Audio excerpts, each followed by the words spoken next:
నీళాతుంగస్తనగిరితటీ సుప్తముద్బోధ్య కృష్ణం పారార్థ్యం స్వం శృతిశతశిరసిద్ధమధ్యాపయంతి స్వోచ్ఛిష్టాయాం ప్రజనిగడితం యా బలాత్కృత్య భుంక్తే గోదా తస్యై నమ ఇదమిదం భూయ ఏవాస్తు భూయః.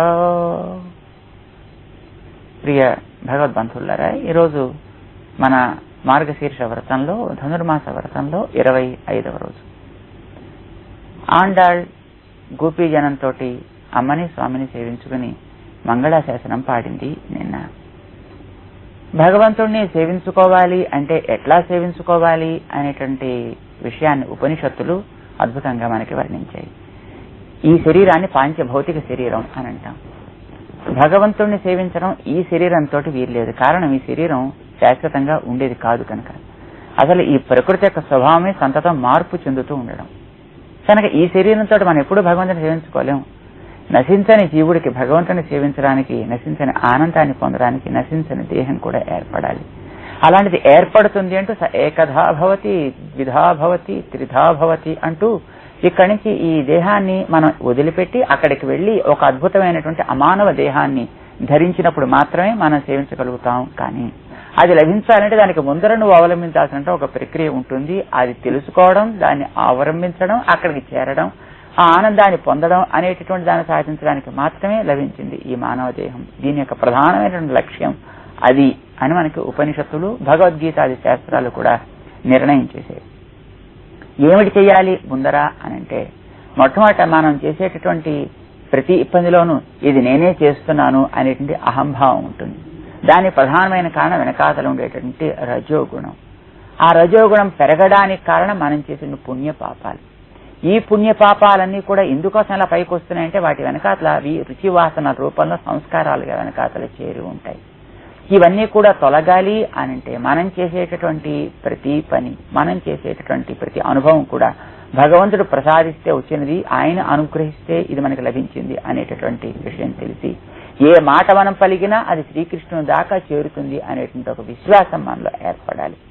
ఈ విశ్వాసం ఏర్పడితే అప్పుడు మనలో ఉండేటటువంటి రకరకాలుగా ఉండేటువంటి రుచి వాసనలు తొలగితే, వాటి వల్ల మనం చేసే పుణ్యపాపములు మనకి బంధకం కాకుండా ఉంటే అప్పుడు పేరుకుండేటువంటి రజోగుణం తొలగి ఆ వేళ మనలో ఉండే అహంభావం తగ్గి మనం ఏమిటో మనకి తెలిసి, భగవంతుడి యొక్క స్వరూపం మనకి తెలిసి మనని భగవంతుడు అర్పించుకోగలిగేటటువంటి యోగ్యత ఏర్పడుతుంది. ఆ వేళ భగవంతుడు ఇక్కడ మన ఎదుట సాక్షాత్కరిస్తాడు. ఎక్కడికో భగవంతుడి కోసం పోనక్కర్లేదు. ఈ శరీరం ప్రకృతితో ఏర్పడ్డది కనుక అది నశించిపోతుంది కనుక ఎవడైతే మనస్సు సాధుత్వాన్ని పొంది ఉంటుందో అలాంటి వాళ్ళు ఎక్కడికి పోనవసరం లేదు. అయినప్పటికీ వాళ్ళు ఇక్కడ భగవంతుడిని సేవించుకున్నా ఇది వదలాలి అని కోరుకుంటూ ఉంటారు. అంటే ఇది చెడ్డది కనుక వదలాలని కోరుకోరు. ఇది తాత్కాలికంగానే ఉంటుంది కనుక శాశ్వతికమైనది ఏదో అది లభించాలని కోరుకుంటారు. అలాంటి వాళ్ళ కోసం ఎవరైతే కోరుతుంటారో భగవంతుడు అవతరిస్తూ ఉంటాడు. అలాంటి వాళ్ళని లోకంలో ఎవరు హింసిస్తుంటారో వాళ్ళ ఆపద తొలగించడం కోసం భగవంతుడు వస్తాను అని భగవద్గీతలో చెప్పాడనమాట. భగవంతుడు కూడా శత్రువులు ఉంటారండి, భగవంతుడు కూడా మిత్రులు కొందరు ఉంటారండి, లేకపోతే భగవంతుడు ఎందుకండి వీళ్ళందరినీ సంహరిస్తుంటాడని కొందరు సందేహాలు కలుగుతుంటాయి. నిజానికి భగవంతుడికి శత్రువులు మిత్రులు అనేటువంటి వాళ్ళు ఎవరు ఉండనే ఉంటారు. అయితే కొంతమందిని ఎందుకంటే తను ఎప్పుడు అప్పుడు యుద్ధాలు చేసి సంహరిస్తుంటాడు అంటే దానికి ఒక కారణం ఉంది. లోకాన్ని బాగు చేసేటువంటి వాళ్ళు సాధువులు అంటే, సాధుత్వం అనేటటువంటిది పైన ధరించే వస్త్రపు రంగును బట్టి ఏర్పడదు ఇప్పుడు కూడా, లేదా పైన వేసుకున్న వేషాన్ని బట్టి ఏర్పడదు. అది వానిలో ఉండేటువంటి ఆ ఆత్మ సంస్కారాన్ని బట్టి ఉంటుందన్నమాట. అది శ్రీకృష్ణుని గుర్తించి జగమంతా అతడిదని తెలిసి తను అతడికి దాసుడని ఎవడు గుర్తించగలుగుతాడో వాడి సాధువు అని పేరు. క్షణకాలం ఆ భగవంతుడి యొక్క ఎడబాటుని ఓర్వలేక అది ఆ క్షణకాలం ఏర్పడే కంటి రెప్ప పాటు కాలాన్ని కూడా యుగములుగా భావిస్తూ ఉండేటటువంటి పరమభక్త శిఖామణులు ఎవరుంటారో వాళ్ళని సాధువులని, వాళ్ళనే వైష్ణవులంటారు అంటూ మనకి భగవద్గీతాది గ్రంథాల్లో స్వామి వివరించుకున్నాడు. అట్లాంటి వాళ్ళని లోకంలో సుఖంగా ఉండనివ్వక, వాళ్ళు చేసుకునేటటువంటి భగవద్ ఆరాధన చేసుకోనివ్వక చుట్టూ ఉండేటువంటి కొంతమంది ఇప్పుడు వాళ్ళని ఏడిపిస్తూ రకరకాలుగా హింసిస్తూ ఉంటారే, అట్లాంటి వాళ్ళని తొలగించడం కోసం మనం పంట పండాలి అనే ప్రధానంగా అనుకుంటాం, గింజలు నాటుతాం. కానీ పంటతో పాటు దానికంటే ముందుగా సాగు చేసిన నేలలోంచి కలుపు మొలుచుకొస్తూ ఉంటుంది. కలుపుని మనం తొలగిస్తాం. కారణం కలుపును తొలగించాలని గింజలు నాటుకోవడం కాదు, పంట పండాలి అని. అడ్డొస్తుంది కానీ దాన్ని తొలగిస్తాం. అప్పుడప్పుడు కొన్న బియ్యంలో రాళ్లు వస్తూ ఉంటాయి, రాళ్లని ఏరుతూ ఉంటారు. అయితే రాళ్ళేరడం కోసం బియ్యం కొనుక్కుంటున్నారా ఎవరైనా? కాదు, బియ్యాన్ని తినడం కోసం కొనుక్కుంటున్నారు. రాళ్లు కూడా అడ్డుగా వస్తుంటే కనుక వాటిని ఏరి పారవేసినట్టే మంచి వాళ్ళని తాను పెంచుకోవాలి అంటూ ఇంత లోకపు వ్యవస్థను ఏర్పాటు చేసిన ఆ మంచి వాళ్ళని పెరగనివ్వకుండా అడ్డేటటువంటి క్షుద్ర శక్తులు ఎప్పుడు కూడా స్వార్థపర శక్తులు లోకంలో అనేకం ఉంటుంటాయి. అలాంటి వాటిని తన శత్రుడు అనుకుంటాడు తప్ప తనకంటూ హింసించిన వాళ్ళు ఎప్పుడు తనేం పెద్ద అంతగా తీసుకోడు. హిరణ్యకశిపుడు, రావణాసురుడు, కంసుడు లాంటి వాళ్ళు కొన్ని వేల సంవత్సరాల కాలం ఈ లోకాన్ని పరిపాలిస్తూ హింసిస్తూ ఏడిపిస్తూ ఉండనే ఉన్నారు. కానీ తాను ఎప్పుడూ వాళ్ళ విషయంలో జోక్యం చేసుకోలేదు. కానీ అలాంటి హిరణ్యకశిపుడు లోకానికి మంచి చెప్పేటటువంటి తన మానాన్ని బతుకుతుంటే ప్రహ్లాదుని ఎప్పుడు హింసించడం ప్రారంభించాడో అప్పుడు అతను తొలగించాడు. రావణాసుడు ఎప్పుడు సీతని హింసించడం ప్రారంభించాడో అప్పుడు తను వాడిని తొలగించాల్సి వచ్చింది. అలాగే భగవంతుడు ఎప్పుడూ కూడా తనని తిట్టినా కొట్టినా తానేం పట్టించుకోడు. కానీ లోకాన్ని బాగు చేసే మంచి వాడిని ఎవడు హింసిస్తాడో నశింపచేయాలని అనుకుంటాడో అలాంటి వాడిని తను సహించలేడు. వాళ్ళ క్షేమం కోసం, సాధువుల యొక్క పరిరక్షణ కోసం తాను అందుకోనే తన అవతార ప్రయోజనానికి పెట్టిన శ్రీకృష్ణ పరమాత్మ పరిత్రాణాయ సాధూనాం వినాశాయచ్చ దుష్కృతాం అని అన్నాడు. త్రాణము అంటే రక్షణ, కానీ అది పరిత్రాణం అంటాడు. అంటే అట్లాంటి సజ్జనుడి యొక్క చుట్టూ ఎవరైతే అతడి అభిమానాన్ని పొంది ఉంటారో వాళ్ళందరినీ కూడా, అతన్ని చూసి ఎవరైతే ఆచరించాలనుకుంటారో అలాంటి వాళ్ళందరినీ కూడా అతడి సంబంధించి రక్షించాలనుకుంటూ నేను వస్తాను అన్నాడు. ఈవేళ అలాంటి స్వామిని ఒక్కసారి అవతార రహస్యం మాకు తెలిసింది. నువ్వు ఎందుకోసం ఇలా వచ్చావో మాకు తెలిసింది, నువ్వు ఎక్కడి నుంచి వచ్చావో మాకు తెలిసింది, ఎలా వచ్చావో మాకు తెలిసింది అంటూ భగవద్ అవతార రహస్య జ్ఞానాన్ని ఎవరైతే తెలుసుకుంటారో వాళ్ళకి వీత రాగ భయ క్రోధా మన్మయా మాముపాశ్రితా బహవో జ్ఞాన తపసా పూతా మద్భావమాగతా అంటూ 4వ అధ్యాయంలో అవతార రహస్య జ్ఞానం కలిగించిన తర్వాత ఎవరైతే నా అవతార రహస్య జ్ఞానాన్ని కలిగి ఉంటారో మద్భావమాగతా వాళ్ళు పూర్ణతని పొంది పాపములన్నీ కూడా తొలగి నేనే విధమైనటువంటి దివ్యమంగళ విగ్రహంతో దివ్యానందాన్ని అనుభవిస్తున్నానో అట్లాంటి స్థితిని వాళ్ళు కూడా నా సన్నిధానంలో పొందుతారు అని చేసినటువంటి వాగ్దానం మా కోసం మాకు తెలిసిన తండ్రి, అందుకే నిన్ను సేవిస్తున్నామంటూ అత్యామూర్తి యొక్క వైభవాన్ని మన అమ్మ ఇందులో ఈవేళ మనకి వివరిస్తోంది. పవసరాన్ని అనుసంధానం చేసుకుందాం. ஆண்டாள் திருவடிகளே சரணம். ஒருத்தி மகனாய் பிறந்து ஓரிரவில் ஒருத்தி மகனாய் ஒளித்து வளர தரைக்கிலானாகித்தான் தீங்கு நினைந்த கருத்தை பிழைப்பித்து கஞ்சன் வயிற்றில் நெருப்பென்ன நின்ன நெடுமாலே உன்னை அறுத்தித்து வந்தோம் பரதருதியாகில் திருத்தக்க செல்வமும் சேவகமும் யாம் பாடி வருத்தமும் தீர்ந்து மகிழ்ந்து ஏலோரெம்பாவாய். ఆండాళ్ తిరువడిగళే శరణం. మన వాళ్ళంతా వచ్చి స్వామికి మంగళాశాసనం పాడి ఇన్నియాం వందోం ఇరంగు, ఈవేళ తండ్రి నీ పాద సన్నిధానానికి మేము చేరాం, నీ అనుగ్రహం అన్నారు. అయ్యో పాపం ఎంత శ్రమ పడొచ్చారు ఇంతమంది మీరంతా.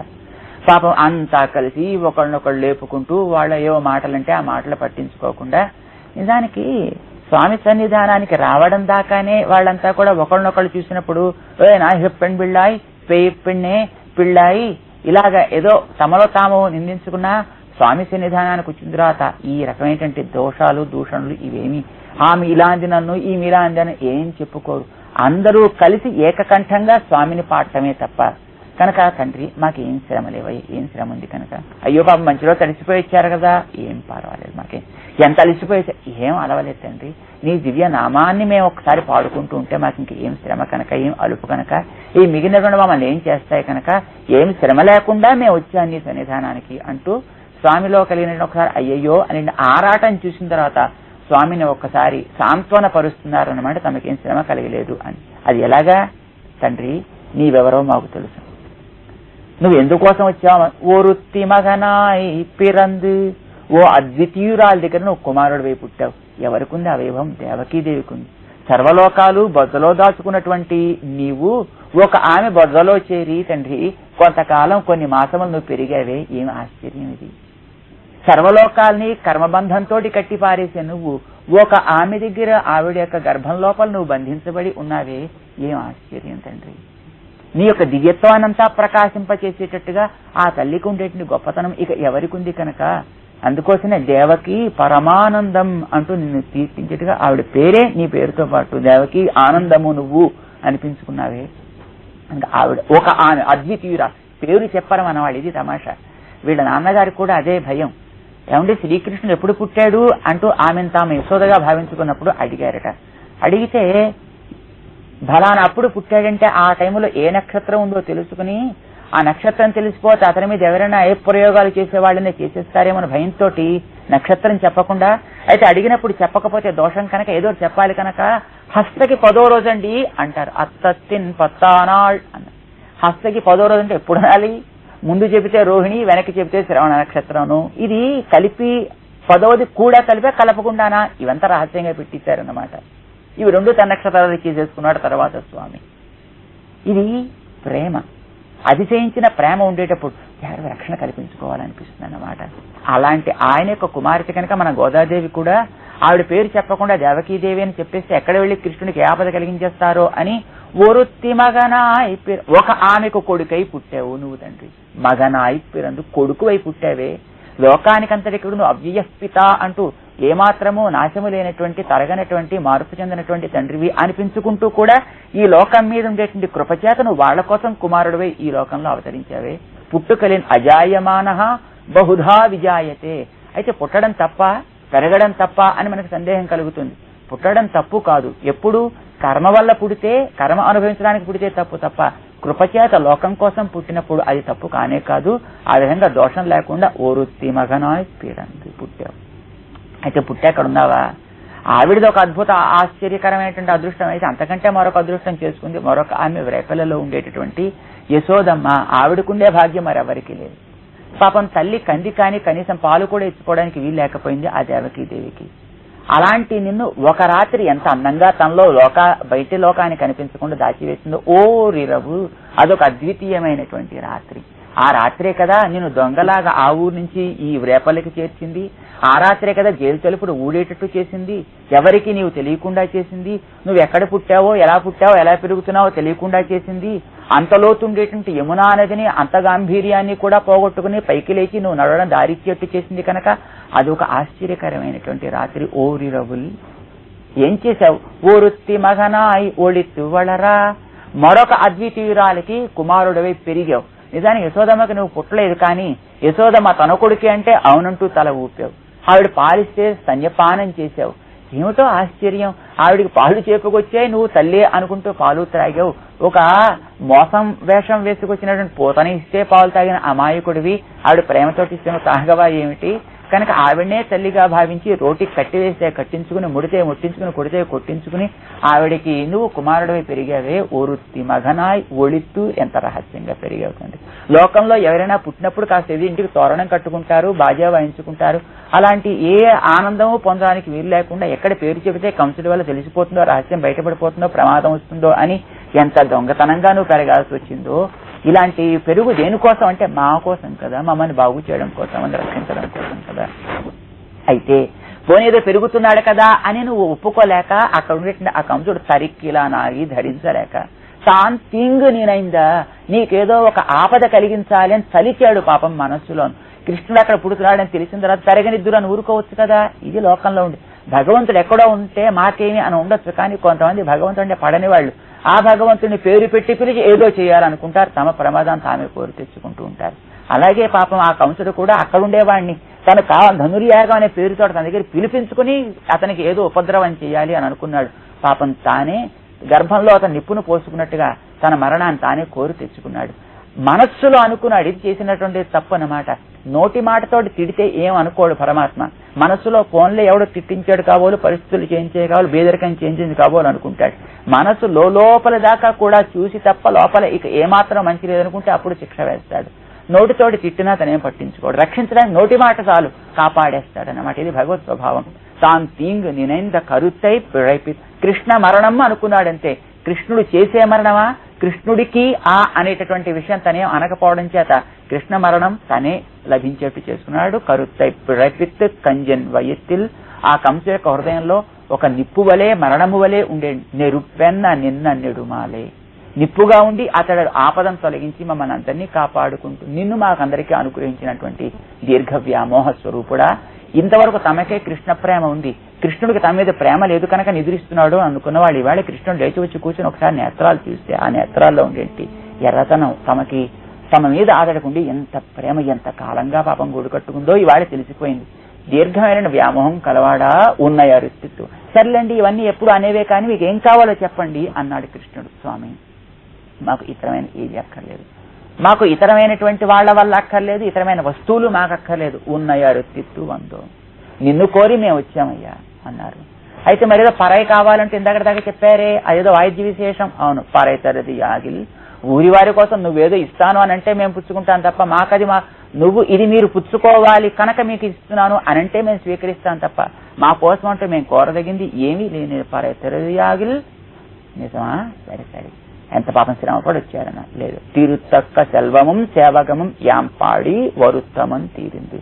మా అమ్మకు కూడా ఆనందం కలిగించేది నీ కళ్యాణ గుణాలను పాడటం. అదే మేము పాడుతుంటే మాకు అదే ఒక పెద్ద ఆచ్ఛాదంలాగా ఏ శ్రమ కలిగించకుండా మా శ్రమలంతా తీరి పాధేయం పుండరీకాక్ష నామ సంకీర్తనామృతం అన్నట్టుగా అదే దారిలో ఆహారంగా మాకు ఏ శ్రమ కలగలేదయ్యా. వరుత్తమం తీరింది మగిలింది, మా శ్రమలు తీరే ఆనందము కలిగింది అంటూ నీ అవతార రహస్యం మా కోసం నువ్వు వచ్చావు. నేను రమ్మంటే రాలి మమ్మల్ని వెతుక్కుంటూ నువ్వు వచ్చావు కనుక మాకు కావలసిన నువ్వు ప్రసాదించు, నిన్ను మాకు ప్రసాదించు అంటూ మనవాళ్ళు అవతార రహస్య జ్ఞానాన్ని పొందాం మేము. ఇక పైన కావలసిన నువ్వు ప్రసాదించాలి అంటూ ఈనాటి పాత్రలో ప్రార్థన చేశారు. ఆండాళ్ తిరువడిగళే శరణం.